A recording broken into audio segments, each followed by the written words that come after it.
I'm about to preach with my shoes off. Yeah, so this is what happens. We are at this terminal, and God is like, you have too much baggage. How are you going to carry all of that? Sorry, if I didn't have this, I'd be carrying it all with me. And we're like, God, what are you talking about? I need to get on that flight. And God's like, girl, you better drop that junk because you got too much junk in your trunk. Amen. And I'm like, no, God, I don't. What are you talking about? What? He's like, check the hurt tile. Check the pain. Check the inferiority. Check the insecurity. All right, here. Okay. I'll release it a little bit. I'll release it a little bit more. Okay. Can I get on now? And he's looking and he's like, girl, you better open it up. Open what up? Because inside of these bags, open it up, child, and you start to pull out things. There's more hurt. You pull out something else. There's a lot of anger. Pull out, and we start unloading, and we start offloading, and we load, and we stand before God, and He's trying to offload and limit and take out all the junk in our trunk. But in fact, we try to hold on to it. So when we go in other relationships or wherever we go, we take all this excess baggage with us. Why? Because we're comfortable with our stuff. Come on, can somebody say amen? Amen. We're comfortable with our stuff. So let's say if you're a newly married couple, I usually do an illustration with a comforter on the ground, but I just, out of respect for everyone here tonight, but in our women's meetings, and you bring all this baggage into the marriage bed with you. And you're there with your groom, and you're like, move over, babe. I gotta make sure hurt and insecurity and doubt and frustration is all here. All right? Bring the comforter, cover us up, and we're covering, yeah? We girls, we get good at covering stuff, right? How are you today, sister? Oh, I'm blessed, I'm prospering. Okay, what's really going on? Because there's faith, and then there's denial. And anytime God exposes something in our lives, He reveals it to heal it. Amen? And I don't stand up here before you because I'm some perfect person. Oh, no. I mean, talk to my husband and my family after. I'm not. But I do know that the love and the grace that saved me was by a perfected love that He loves me so much that there's nothing that is impossible with Him. And I always tell this story. There was two little kids, and you probably all know this, and I'm going to say it again because it's relative to what I'm talking about.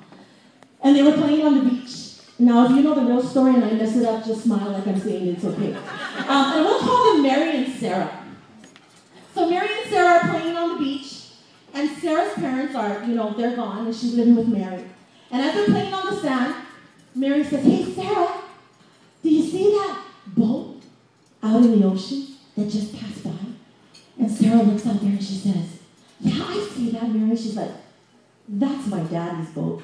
So Sarah was like, wow, that's a beautiful boat. She goes, oh, and Sarah, did you see that plane that flew across in the air? And then she goes, yeah?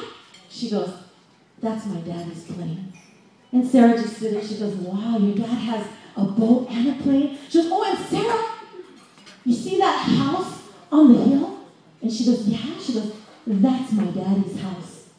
And Sarah, just standing there, because she didn't really have anything that could compete with that. She remembered what a Sunday school teacher once told her.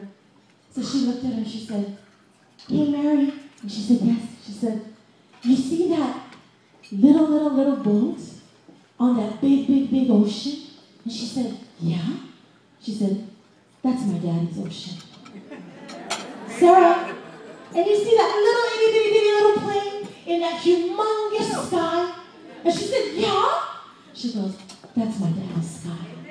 And Sarah, she said, yeah. She said, Mary, she said, yeah. She goes, and you see that little bitty little house on the top of that gigantic mountain? She said, yes. She goes, that's my daddy's mountain. What is the moral of my story? We never know who we are until we know whose we are. We never know who we are until we know whose we are. Because many of us will wander through life as orphans spiritually. And will choose to live a life of, oh yeah, I understand. Oh yeah, I got it. Spiritually, oh yeah, I can quote Genesis to Exodus to Revelation. And you know what? Let me tell you something. God it doesn't ID who you are.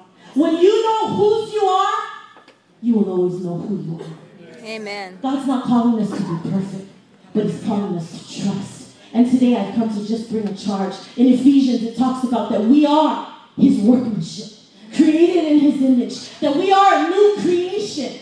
And so when people look at you and they label you as your past, you tell them, you need to check it with my daddy, because I am the daughter of the King. I am the son of the King.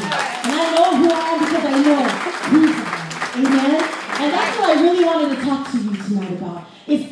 identity in Christ. Because it's just like an army that goes to war. You can know everything, have all the correct paraphernalia to get out there and fight, and then you die on the battlefield. Why? Why are there so many spiritual casualties on the battlefield? Because we got the role, we look the part, but we lack the heart. Amen? Can you say amen? And again, I'm not saying anything to you like, this is what I'm saying to you. I'm saying this to you because this is what God tells me every day to me.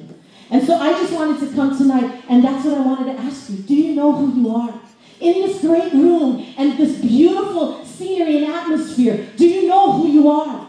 Do you look in the mirror every day and do you like what you see? Because if you don't, I have great news. I know a love that saves. I know a love that changes. Because it changed me. The hurt of your heart, God knows. The tears that you cry, he says he bottles them all up and he gives us double for our trouble. There is nothing we can do to separate ourselves from the love of God. And I'm just here tonight to say, we as daughters of the King and as sons of the King, we have to not only know that that's our title, but we have to walk in it boldly and confidently. No matter what the naysayers say, people may say, who does she think she is? Building a platform to herself. Who does she think she is? She's having this dinner. She's not even a pastor. I'll tell you who I am. Amen. I am the daughter